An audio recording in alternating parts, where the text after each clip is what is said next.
which will be important in preparation for Starship taking astronauts to the moon as part of NASA's Artemis program. SpaceX will perform one uncrewed demonstration flight before NASA's Artemis 3 mission, which will be the first human surface expedition since 1972.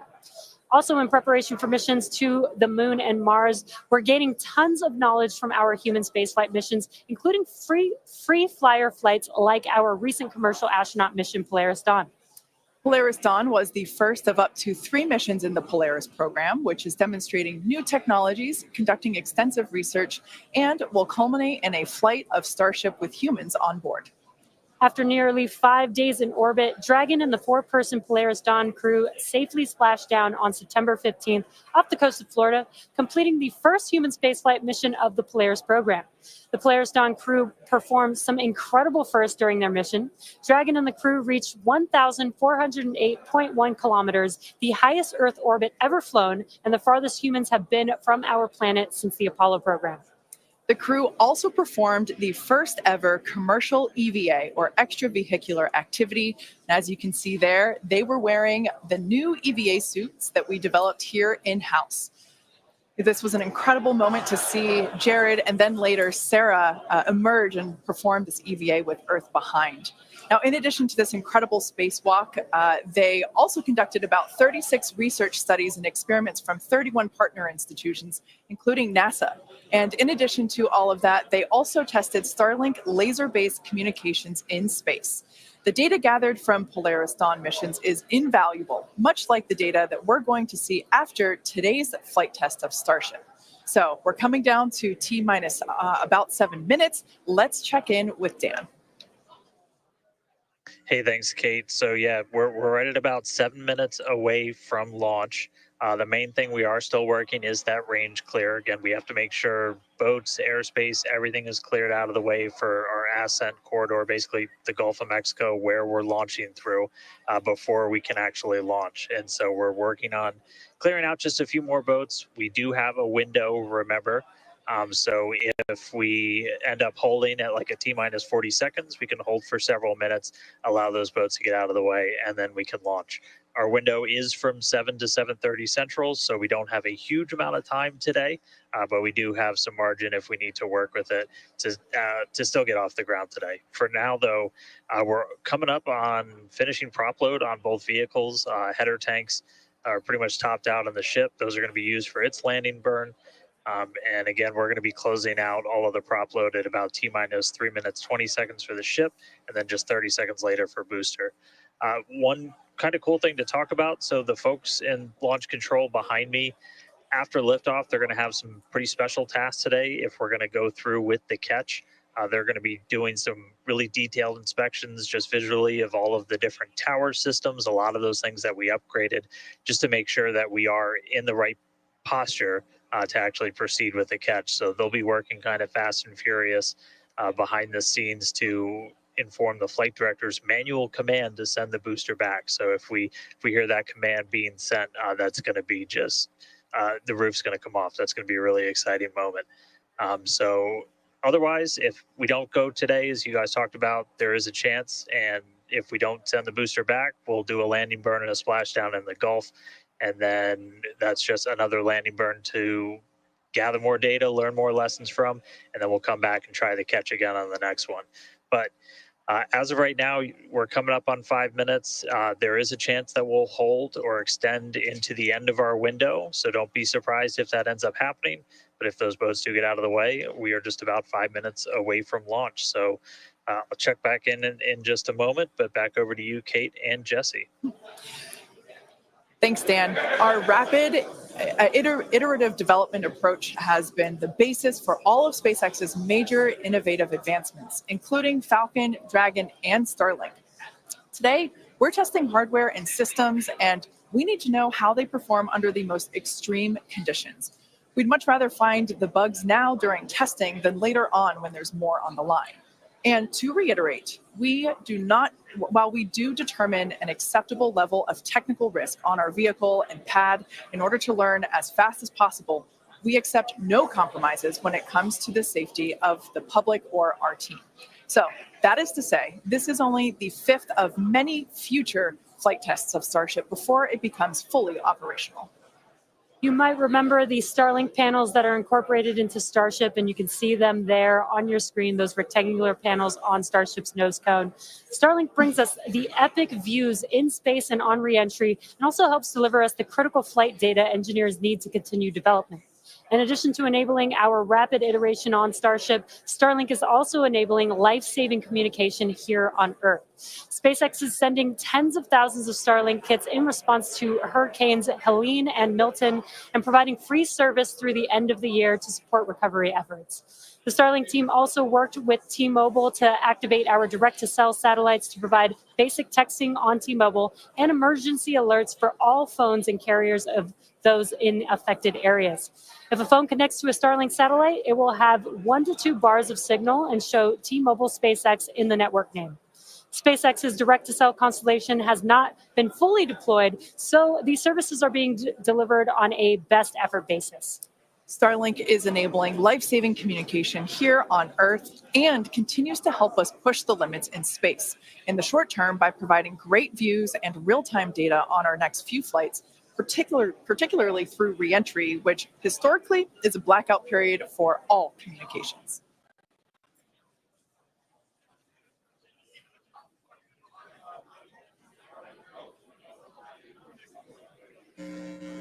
All right, so we're coming up on 2 minutes, 30 seconds away from launch. We were hearing like there's a pretty good chance we were going to hold at T-minus 40 seconds, but surprise, now it sounds like we might not be. So we are just a little over 2 minutes away, so a couple more things going to be happening. We did just close out our propellant load on the ship and the booster, so 10 million pounds of propellant on that vehicle on the pad here at Starbase, getting ready to go. We're going to start clearing out all of the lines that are basically pushing all of that propellant to the vehicles. Those get cleaned out or cleared out on the ground before we lift off. We're doing some final checks on the vehicle, the thrust vector control that we're going to use to steer it, as well as the guidance system doing its final alignment, just a lot of our final checkouts. But we are starting to hear that it looks like the range is going to be clear at our liftoff time of 7:25 a.m. Central, 12:25 UTC. So that puts us 1 minute, 20 seconds away from launch. Still not tracking any technical issues. That range clear is the only thing that's been potentially poking at our launch. So I'm going to start to quiet down. We'll hear our flight director for today, Tristan Pierce, give some of the final call outs. As of right now, we are 1 minute away from liftoff.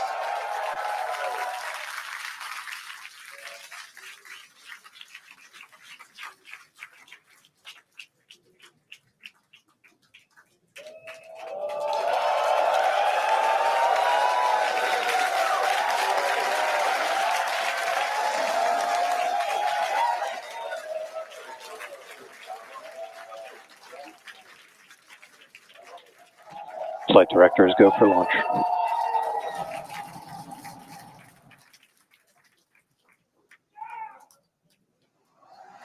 Best words you could possibly hear, 20 seconds away from liftoff.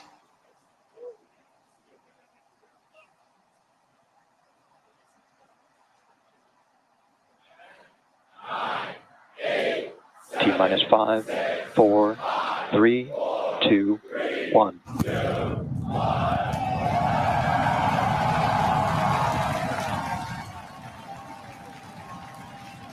We have liftoff. Vehicles pitching downrange.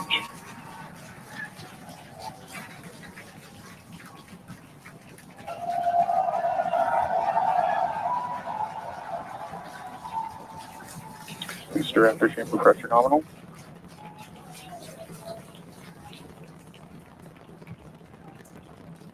"30 seconds into the flight, the rumble's just starting to reach us here at launch control.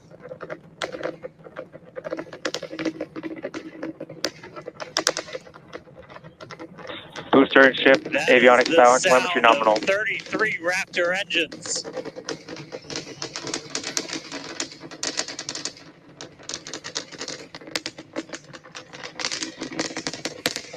max Q. Now pass through the maximum aerodynamic pressure, the most stress the vehicle is going to see on the way uphill.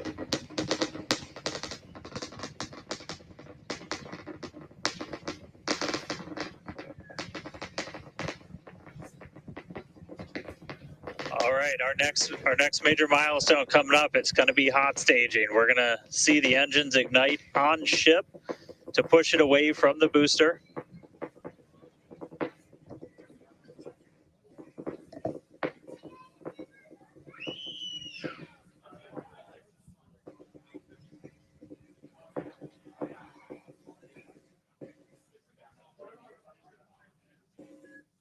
All right, so hot staging is going to be the next thing coming up. First, we're going to see the booster's engines start to shut down, all but 3. We're going to do what's called most engines cut off instead of main engine cut off, because 3 are going to keep going, and then we're going to see the engines on ship ignite.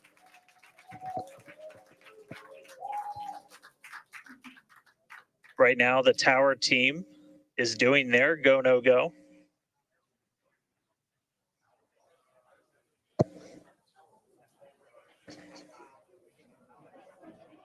And we might hear some really good words soon, too. All right.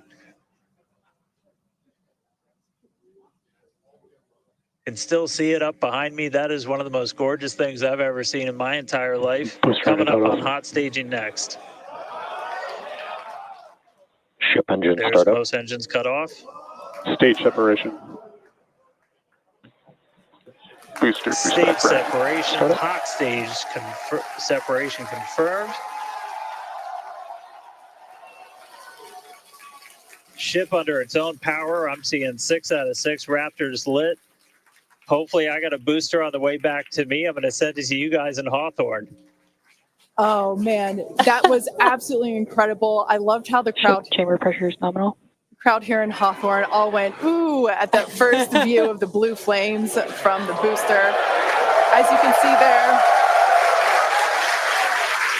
first stage currently performing, or excuse me, is now making its way back to the launch site. Again, we are Ship avionics power and telemetry nominal. the booster and the tower are both performing automated checks to make sure we are go for the booster to return to the launch pad for that catch. And once those are complete, the flight director. Booster backburn shutdown. Flight directors go for booster return.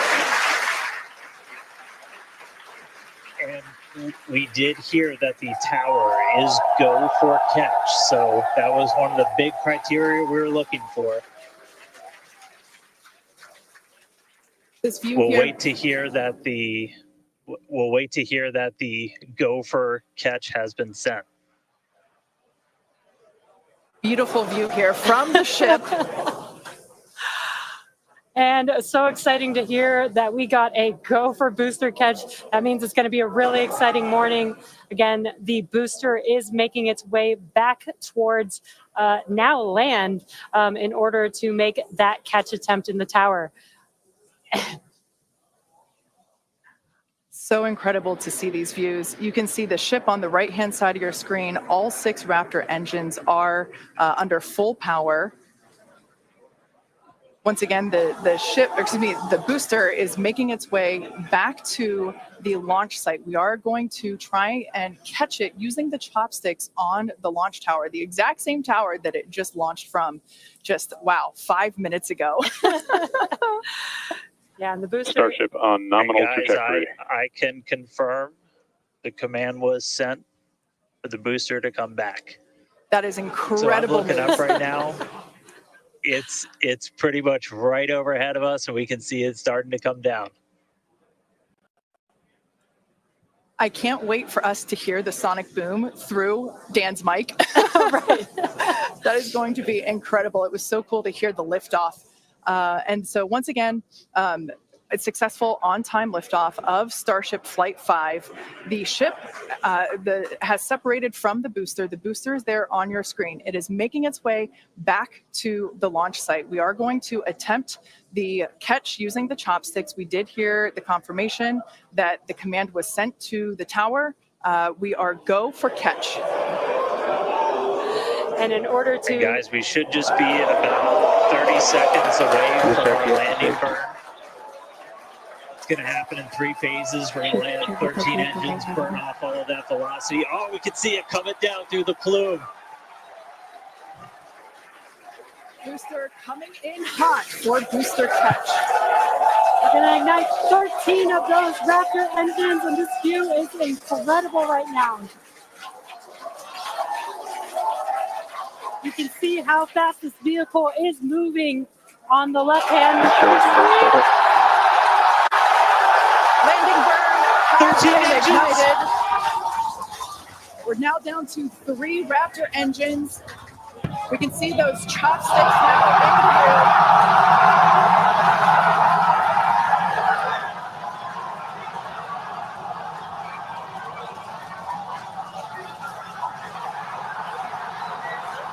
Booster having burn shutdown. Nicodilla has caught the booster.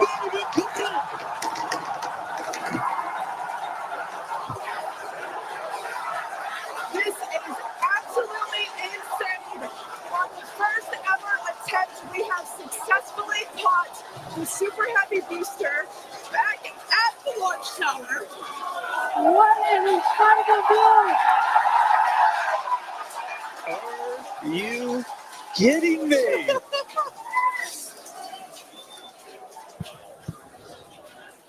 Dan, Wow. I don't know about you, but we're losing our stuff up Starship here. is terminal deck. Guys, I'm sorry. Like, even at this day and age, what we just saw, that looked like magic. That Oh, was- wow. Dan, Wow. your view must have been insane. We are still going wild over here over this. Folks, this is a day for the engineering history books. This is a live view of the Super Heavy booster as it has just been successfully caught back at the very same launch tower that it just came from. Dan, I love this. You are reflecting exactly what everybody else here in Hawthorne, except maybe a little bit more because you got to see it with your own eyes. How was that? Ship We engine got cut off. it. I mean, I can't even describe that. Oh, by the way, main engine cut off, ship's in orbit, but I am like shaking right now. That was Yeah,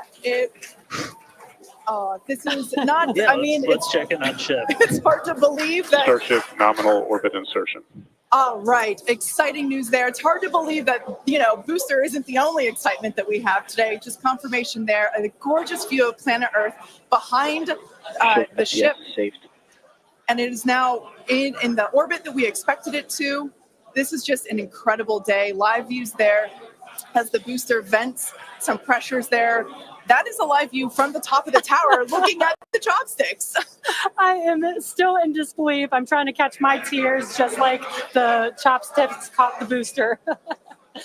It has been nonstop since liftoff. And we are all so excited about everything that's been happening so far this morning. With the booster having completed its job for today, we are going to take a short break for the next 30 minutes. We'll return back at T plus 40 minutes while the ship continues to coast before re-entry. Oh, man. And as with previous flights, Starlink may actually enable us to talk with the ship through re-entry with no communication blackout. We, of course, are still testing Starlink during this phase of flight, so nothing is certain. But if we do have views, we'll be sure to bring those to you live.